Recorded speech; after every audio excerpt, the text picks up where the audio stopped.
de ser humano. E nunca foi proibido a religião afro. Tanto que eu vi em Matanças um ritual de incorporar, eles incorporavam na praça. E eu babava, né? Escorria que assim, porque eu via todos os manuais de antropologia tirados pela janela.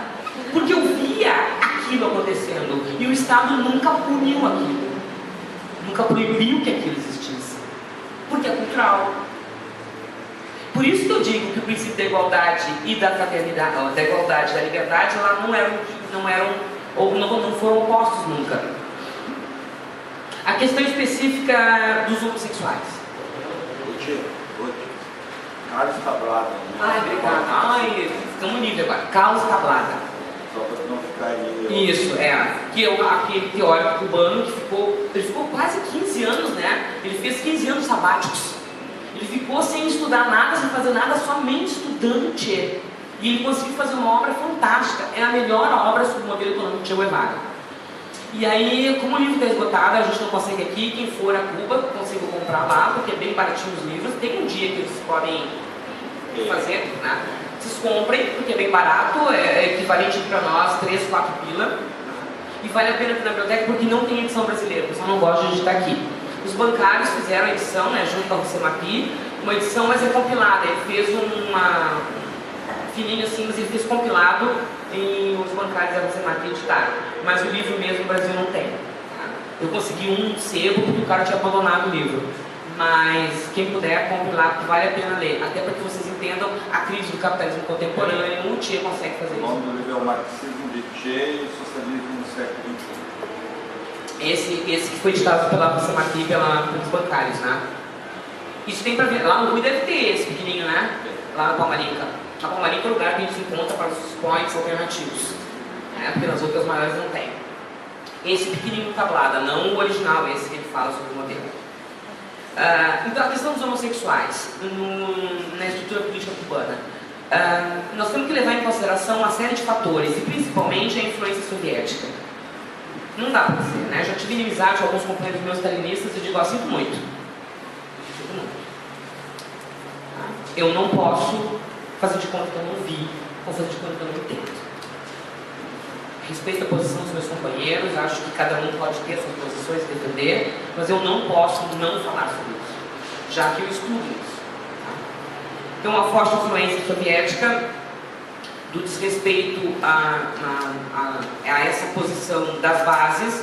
O tempo histórico também é um tempo histórico de segregação, de não aceitação das diferenças, profundamente etnocêntrico, e não pensa que Cuba era diferente. A gente imagina cubanos, negros altos, mulheres rebolativas, daí chega lá tem todo tipo de fenotipia. E tu chega lá e não estão rebolando na rua assim. E tu chega lá e eles têm preconceitos. Ou a gente acha o quê? Que eles foram elevados ao nirvana. Eles são humanos. Dos últimos anos para cá, depois que passou o período especial, é tão sensível essa discussão interna, e eu tive num congresso que era homossexuais, lésbicas e transexuais e cidadania. Toda a Europa, muita gente da Europa. E eu consegui um ingresso para participar do congresso. Eu estava lá para outro congresso, consegui nesse também. E o meu amigo alemão, Alzheimer, está comigo. Como é que é o nome da filha da Vilma que coordena a Secretaria para Assuntos da Mulher? Eu não me lembro. Eu estou assim, horrível. Eu sempre digo a filha do fulano, do ciclano, né? Mas enfim. Mariela, né? Mariela Spin é a responsável pela Secretaria de Assuntos de Gênero. Que eles não chamam, felizmente, de gênero, graças a Deus. Eles chamam para os usos da sexualidade. Centro de Orientação Sexual. Centro de Orientação Sexual. E eu tive o prazer de ver casamento entre lésbicas, casamento entre homossexuais. O Estado faz todo o aparato, a proteção à saúde, o Ministério da Saúde tem uma política especial para a saúde dos homossexuais. Quer dizer, eles tiveram um período, o pessoal só vê morangos com chocolate e acha que aquilo é verdade, né? Então, o pessoal que for lá e trabalhar com essa discussão, procure informações junto ao pessoal que se deve, eles têm como orientar. É um programa fantástico, né? Principalmente na questão de saúde, da educação dos casais homossexuais, e ela faz a coordenação nacional do programa, né? Que é um programa fantástico, e até para desmistificar isso, né? Começar a discutir que existe que toda a sociedade é capaz de repensar os seus atos, tá? Vamos então para as questões, assim, então eu já falei que não é democracia capitalista, burguesa, já falei do modelo, e agora vamos para as perguntas, aquelas que todo mundo gostaria de fazer, né? Que não existem, então, a função de político não é remunerada, todo o poder é dado ao povo, pela Assembleia Nacional Popular.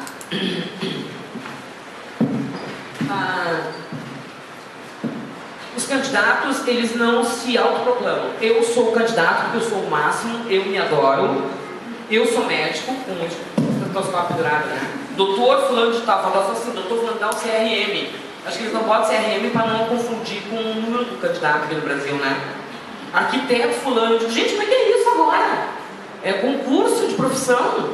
Lá não existe isso, eles não se podem autoproclamar ou gostoso. Como é que se dá o processo eleitoral?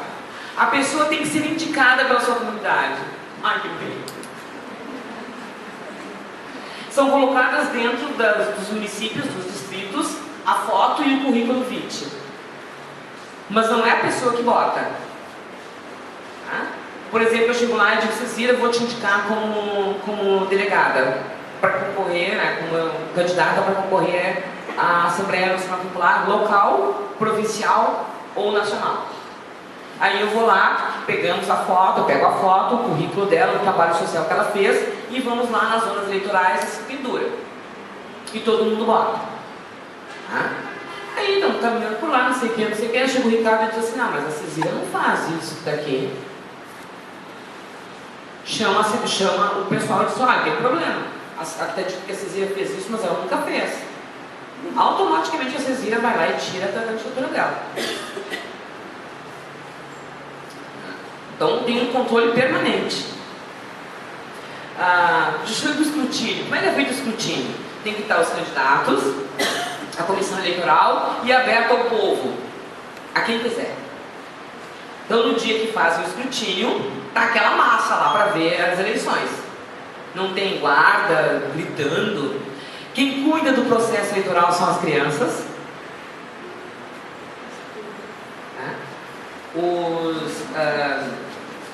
Os pioneiros, José Martí, coisa mais amada do mundo, desde o Tico-Tico, é eles que fazem todo o processo de acompanhamento das urnas, de guarda das urnas, eles ficam do lado, acompanham todo o processo eleitoral. Uma coisa que me chamou a atenção, não sei se vocês vão ter tempo de ver televisão, mas me chamou a atenção o seguinte, eu vi TV, tinha Friends. Coca-Cola, lá do Nestlé, Friends era um mundo pra mim, né? Tentei me afogar naquele mar horroroso. Daí eles diziam pra mim, assim, o que tu quer? Nós somos uma ilha, mas nós não precisamos viver ilhados. Mas aí, num canal, tinha aula de ciência política. Aula! Um professor dando aula. Professor, não é professor, um cidadão dando aula de ciência política. O que era um grupo de pressão, como é que funcionava, o que era o sistema parlamentarista, o que é o poder do povo, como se vota. A aula de ciência política que eu tinha na faculdade, isso era na TV. Daí eu comentei com o pessoal que estava na casa, eu disse, mas isso aí não, todo mundo vê. Eles olham pra mim assim, tipo, claro! Era alguma coisa como alguém se perguntasse assim, aqui no Brasil, a maior parte da novela, a gente vai responder, óbvio! E eles me olhavam com uma cara sempre muito estranha, óbvio! Eu disse, nossa, eu fiquei vendo, tirei foto, aí ficou horrível, né? Eu tirei foto também, mas eu tirei umas fotos. Eu digo, não, tem que levar isso que ninguém acredita que eu vi isso. E eu encontrei um menininho, ele tinha uns 8 anos, um dos defensores. E ele olhou pra mim e disse assim, Ruth, sabe quem eu sou? Eu sou um defensor de José Martí. Eu digo, nossa, que delícia. Eu não sei nada de José Martí. Vou te ensinar, senta aqui. Aí eu sentei, ele começou a falar de princípio da temporada. Com a minha incredulidade ocidental capitalista, burguesa. E aí comecei a perguntar pra ele, Mas eu não conheço você, Mati. Mas como é que ele pensava? Aí você queria fazer uma pergunta mais complexa, ele ficava assim. Tá, então pensa assim, ó. Ele começou a fazer conexões, então não estava decorado para ele. Eu disse, bom, mas se isso não era uma época histórica, hoje, como é que se pode fazer isso? Por exemplo, um sonho. Tu não tem um sonho de ter um computador na tua casa, com acesso à internet? Ele olhou para mim e disse assim, na minha escola tem? Isso faz em casa, quando tu chega em casa. Mas eu só preciso fazer na minha escola. Em casa eu brinco. E aí eu comecei a me dar conta do princípio da produção da necessidade, quer dizer, o que eu preciso. Se vocês pararem para chegar em casa agora e olharem tudo que vocês têm de inútil, vocês vão ter um choque anafilático. Esses dias eu precisava comprar um tênis. Aí eu disse, eu quero um tênis molinho, eu não uso tênis, só de vez em quando. Eu preciso de um tênis molinho, vou comprar um tênis. Fui ver um tênis, a moça, esse aqui é ótimo. Peguei, parecia que não tinha tênis, tão molinho que era. Eu disse, é esse que eu quero. Nossa, que delícia. Quanto, moça? É o salário mínimo. Eu disse, como que é, amor? Ela me disse, assim, mas você só pode fazer em 10 vezes sem juros, que agora é época de Natal, lembra a garrafa? Eu disse, não, moça, mas não é questão de pagar, não é isso. Eu não piso no salário mínimo. Só para entender, eu não piso no salário mínimo. Eu não visto no salário mínimo. Não, mas parcelado, eu digo, não, mas eu vou saber sempre que é o salário mínimo. E eu vou saber, como diz um pedagogo estadunidense, casualmente, Michel Abel, eu sei que eu vou estar consumindo o outro. Eu sei que aqui, para que eu consuma, o outro não pode consumir. Não é que ele não quer, ele não pode consumir. E aquele menino, ele me mostrava justamente que ele entendia o processo revolucionário. Um guri de 8 anos. Daí eu disse assim para ele, mas se um dia te convidassem para ir a Miami, daí ele disse assim, não teria problema, eu posso ir, só que eles não deixam, só se eu for de bolsa. Eu disse, mas se fosse lá tu não ia gostar, lá tem as Neilândias, assim, eu sei que tem, mas eu não preciso. Aqui eu jogo bola, ele começou a dizer, vamos comigo, daí no outro dia eu fui acompanhá-lo. Para ver o que eles faziam quando voltavam da escola. Eles entram às 8 horas da manhã e saem às 4 horas da tarde. E aí eu fui ver o que eles faziam. Nossa, mas eles são crianças, né? Não, a internet eu tenho na escola. Mas se tu quiser saber alguma coisa do mundo, eu posso ver no colégio. Em casa, quando eu chego, eu vou brincar, depois eu vou dormir. Eu me lembrei da minha filha, como é bem igual. E assim, nossa. Então tá, ok, aqui tem mais algumas coisas que são importantes. As comissões, como é que elas se constituem também é bastante criterioso, eles mesmos avaliam, né? Autogestão, para mim aquilo ali é autogestão. Eu tive lá, eu não tive nunca em processo eleitoral. Eu estava lá no dia que o Fidel renunciou, o Fidel declinou do convite para ser presidente do Conselho do Estado. Eu fiquei muito feliz por estar lá. Se eu estivesse aqui, eu teria enlouquecido. E lá, eu fiquei muito tranquilo. Porque eu me lembro que daqui, o pessoal me perguntava lá, o que está acontecendo? O que está acontecendo? Meu Deus, o que vai acontecer com a revolução? E eu estava lá e o pessoal dizia, tranquila, Ruth, queda-se tranquila. Nós sabemos que Fidel vai morrer. E a nossa revolução, Fidel, é uma referência muito forte de luta. Mas a nossa revolução transcende Fidel. E isso que eles são apaixonados por Fidel, né? É a figura de Fidel Castro, pelo desprendimento desse homem. Mas eles dizem que sabe que ele vai morrer. E ele nos ensinou que transcende a ele, que a revolução não é ele. Tá, aqui. Os requisitos, tá? Para ser. Aí os requisitos são parecidos com os nossos, né? Não pode estar com processo jurídico, penal, ter sido preso, enfim. Se divide em 3 instâncias: o poder municipal, o poder provincial e o poder nacional. Como se constituem as mesas eleitorais, sempre colegiados, sempre participativos de discussões entre as comunidades. Deixa eu só vir aqui, que página que eu marquei, a página 9, já vou chegar nela, porque tem algumas coisas bem interessantes aqui. Como é que se constituem os delegados, a postulação, enfim, aqui. Quem tem direito de intervir na direção do Estado? Você sabe também, né, que, não sei se sabe, acredito que sabe, quando diz assim, Cuba é uma ditadura que é um partido único, é um partido só que governa, o Partido Comunista não governa. As eleições não pertencem à esfera da política partidária. O Partido Comunista seria como se fosse um consultor.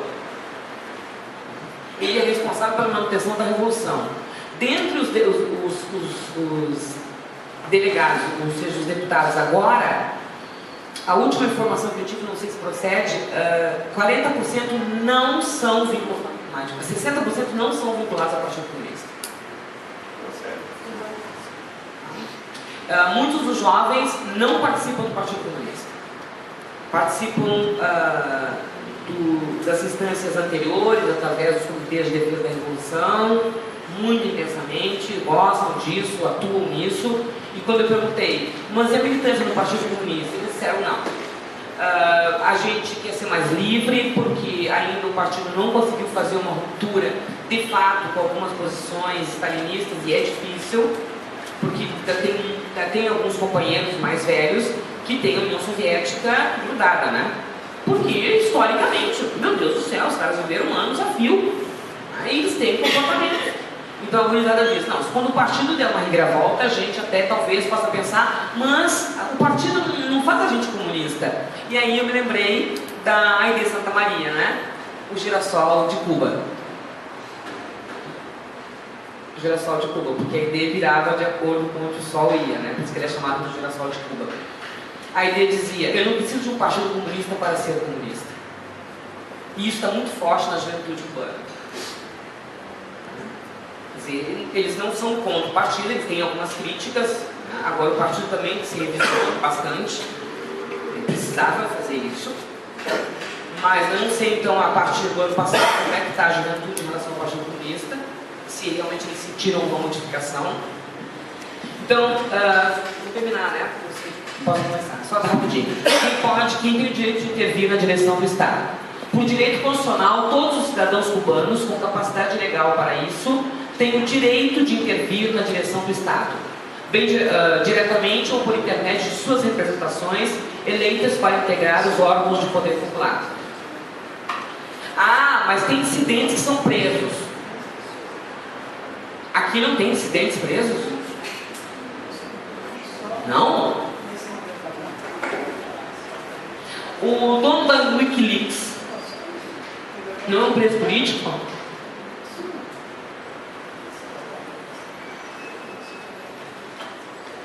Só quero deixar de antemão um registro aqui para não ter nenhuma convulsão. Eu não sou petista, ponto. Não, o que eu vou dizer agora eu tenho que dizer antes. Eu não sou petista, ponto. Como? Exatamente, eu ia chegar lá nos Mapuches. Os Mapuches são 40 que estão presos, em média, né? Os Mapuches são presos políticos no Chile. Então, voltando aqui, eu não sou petista, ponto. O julgamento que nós tivemos no Supremo Tribunal Federal é um julgamento político.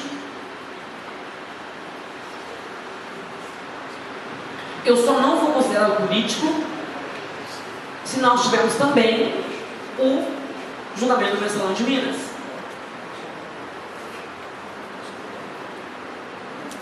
O julgamento do Mensalão do Rio. E a abertura do processo contra a governadora Ieda Cruzes por roubo de dinheiro público. Quando isso acontecer, aí eu vou dizer que o que o Supremo fez não é um ato político. Não que os envolvidos não tenham cometido delitos. É um ato político quando somente alguns envolvidos, vinculados a algum projeto, são punidos. Isso é um ato político. Isso é crime político.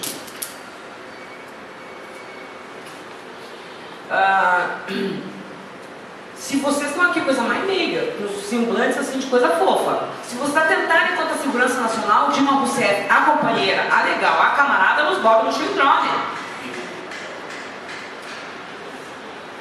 O prefeito de Porto Alegre, super trabalhista, petista, que depois virou trabalhista, espancou na Ágora de Porto Alegre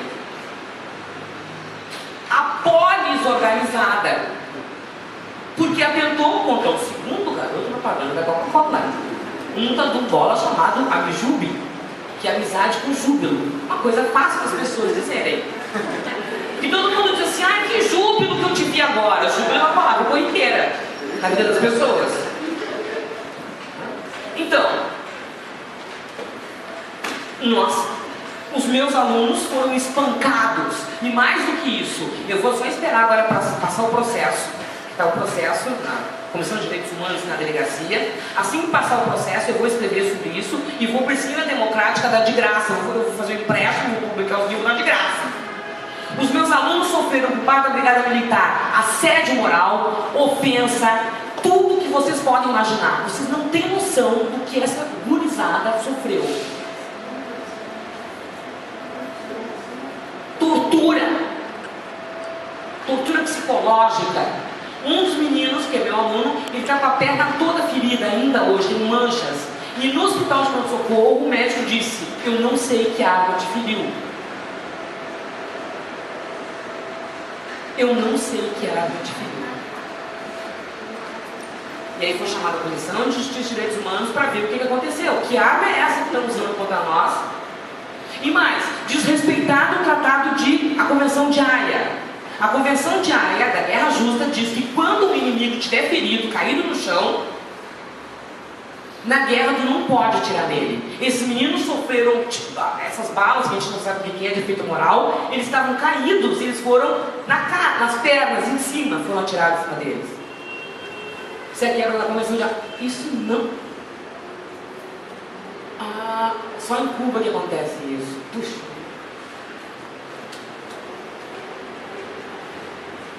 A menina blogueira de Cuba agora lá, ela tem um amigo, né? O dono da Wikileaks. Até vou mandar uma mensagem para ela.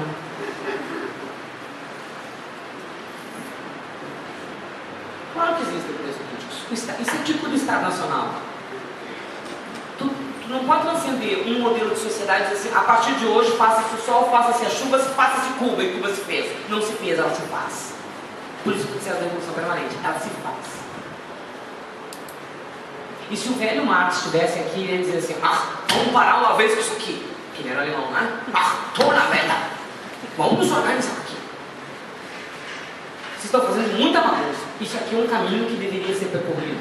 Basta ler o velho Marx de novo, né? O pessoal esquece de ler a fonte. Então tá. Mas eles não têm organização. Vocês quando fomos brigadistas, vocês conversam com o pessoal da Central de Trabalhadores cubanos? Muito delas. Os caras são tranquilos, eles não ficam assim, eu vou te contar, sabia, isso aqui. Não, eles falam pra gente tranquilamente.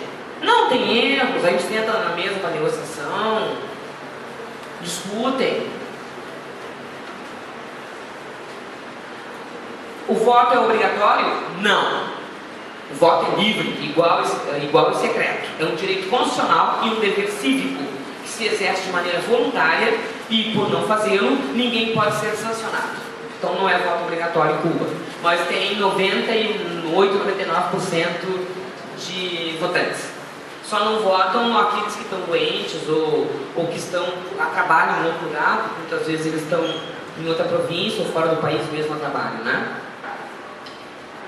Só mais um detalhe, ninguém sai, exceto o legislativo em algumas circunstâncias, sai com passagem paga pelo governo cubano e com diárias para gastar, né? Os nossos colegas acadêmicos, eles viajam o mundo inteiro, eles saem muito, muitos vêm aqui a Porto Alegre fazer conferência e tudo mais, tudo pago por quem convida. Disse uma amiga minha assim, Ruth, eu vou ao teu país com o maior prazer. Eu disse, gostei que fosse lá com o maior prazer, mas no estilo cubano, né? A gente já sabe. A gente paga a passagem, a gente paga a comida, a gente paga a estadia, e eles vêm. E não aceitam nada. Às vezes a gente tem que se esforçar que eles aceitem um mínimo, né? Ou seja, dinheiro, para auxiliá-los. Primeira coisa que eles fazem Todos os meus colegas fazem isso, e acredito que se houver uma exceção é rara. Eles chegam lá e declaram o dinheiro, que sabe que é imposto, né? X% vai para o Estado, assim como nós. Se hoje a José Macri pagasse $7.000 aqui, por essa conferência, eu ia ter que declarar o imposto de renda, né? 27,5%. Mas isso aí não é ditadura aqui. Ai, desculpa, eu esqueço sempre. Ai, que o Ocidente é mais bonito. Capitalista. É um espetáculo. Tá, daí fala sobre os impedimentos, né? Já falei, como se realizam as campanhas eleitorais. Eles não podem realizar, então, os candidatos nenhuma atividade a favor de sua candidatura. Quem financia os gastos? Todos os gastos das eleições são assumidos por um orçamento do Estado. Portanto, nenhum candidato tem que aportar um só centavo para fazer a campanha. Não existe a campanha como aqui, né? Aqui, ó, já falei. Que princípios éticos regem o processo eleitoral? A Comissão Eleitoral Nacional estabelece os princípios e as normas de caráter ético que regem esses processos eleitorais, considerando que isto tem como objetivo garantir a participação institucional das massas populares com direito ao voto na direção do Estado cubano e na tomada de decisões daquelas questões de maior interesse e unidade econômica, social e política do país. Os que estão longe, por princípio, a toda forma de oportunismo, demagogia e politicagem, né? Que é politiqueria.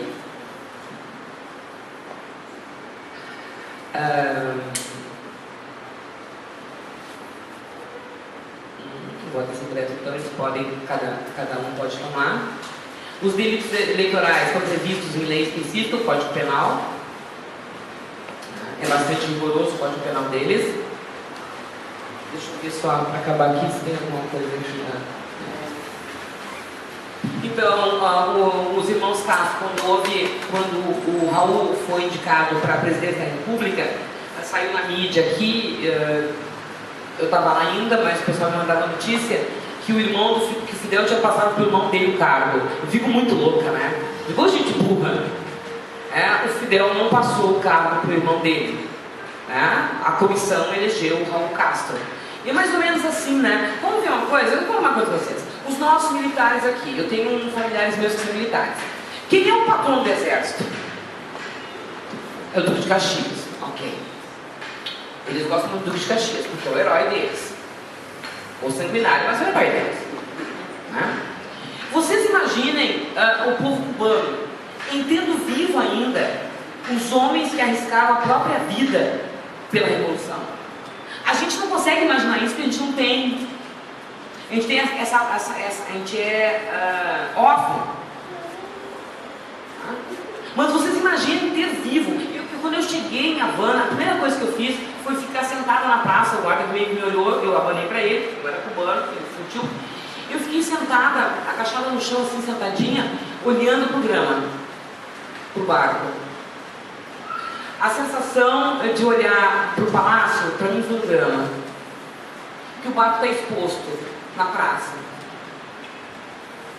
Gente, passou 755 bilhões de imagens na minha cabeça. De tudo. Do que se arriscaram, do que poderiam ter morrido, dos que morreram. Cada vez que eu chegava na beira do mar, em Havana mesmo, no Malecón, eu olhava para aquele mar e dizia, onde é que está Camilo? Como é que alguém é capaz de morrer por não querer perder tempo de estar junto lutando na Revolução? Dizer, Camilo morreu por excesso de disciplina.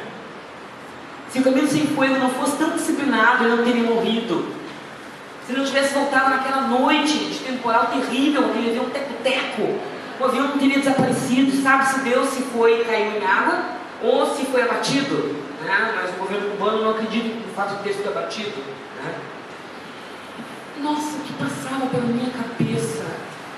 Meu Deus do céu. É evidente que se existe alguém vivo ainda, que esse cara vai ser a representação. Até porque o presidente, num parlamentarismo, o presidente num tipo de estrutura política que não é a nossa, não é a figura importante.